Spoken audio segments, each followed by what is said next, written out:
My wife called me during my Thursday poker game and asked, in the sweetest voice, if I could grab her dry cleaning from Peterson's on the way home. I said, sure thing, love you, and hung up like everything was normal. Then I stood up so fast my chair fell over. There is no Peterson's. That sentence was our emergency code, and in 11 years of marriage, she had never once used it. We invented it as a joke, honestly. 3 years ago, after a true crime episode about a woman who couldn't signal for help with someone listening, Nadia said we should have a phrase, something boring, something an intruder would never question. We picked the dry cleaning line, laughed about it, and never mentioned it again. I remember thinking we were being paranoid. I have never been so grateful to be paranoid. I called 911 from my truck doing 70 on a county road. The dispatcher was polite and unhurried until I made myself say it in cop words. My wife used a prearranged distress code on the phone. I believe someone is inside my home holding her. Our address sits at the edge of the county, and the honest answer was that a deputy was 12 to 15 minutes out. I was 8. You're supposed to wait for police. I'm being honest, I didn't. I killed my headlights a block out and parked behind the Henderson's hedge. A gray sedan was backed into my driveway, trunk facing the front door, plates smeared with mud. Every light in my house was off except the kitchen. I went up the side yard on the grass, past the gas meter,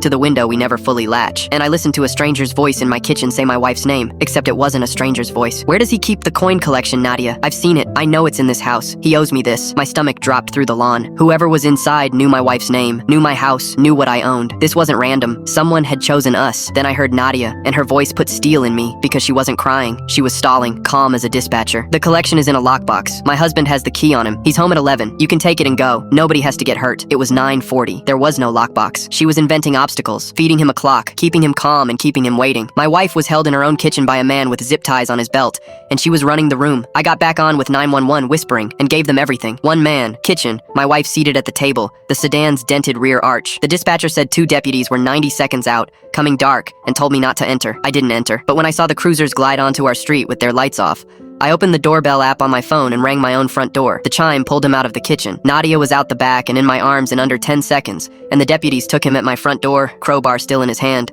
Under the porch light, cuffed against my door, was Cole Brennan. He apprenticed under me for 2 years when I ran crews for a builder. I'd caught him stealing copper and tools off our job sites and reported it because homeowners were getting billed for it. He lost his job, then his license. I hadn't thought about him in years. He had thought about me, apparently, every single day. In his pocket, deputies found a folded page, our address, my truck, and one underlined line. Poker Thursdays 7 to 11. He'd knocked with a clipboard, said he was checking a gas leak on the street. Nadia recognized nothing about him. I'd never brought work home. When he was inside, everything changed, and the first thing she asked was whether she could call her husband so he wouldn't walk in and make it worse. He allowed it. He stood a foot away, listening to every word, and heard a wife telling her husband to grab dry cleaning. He thought he was in control of that phone call. He never had 1 second of it. Cole took a plea, armed burglary, unlawful restraint, and will be someone else's problem for a long time. Nadia and I still do date night, and I will say this to every couple reading. We made our code as a joke, on a couch, in about 90 seconds. It's the cheapest security system on earth. Make yours tonight.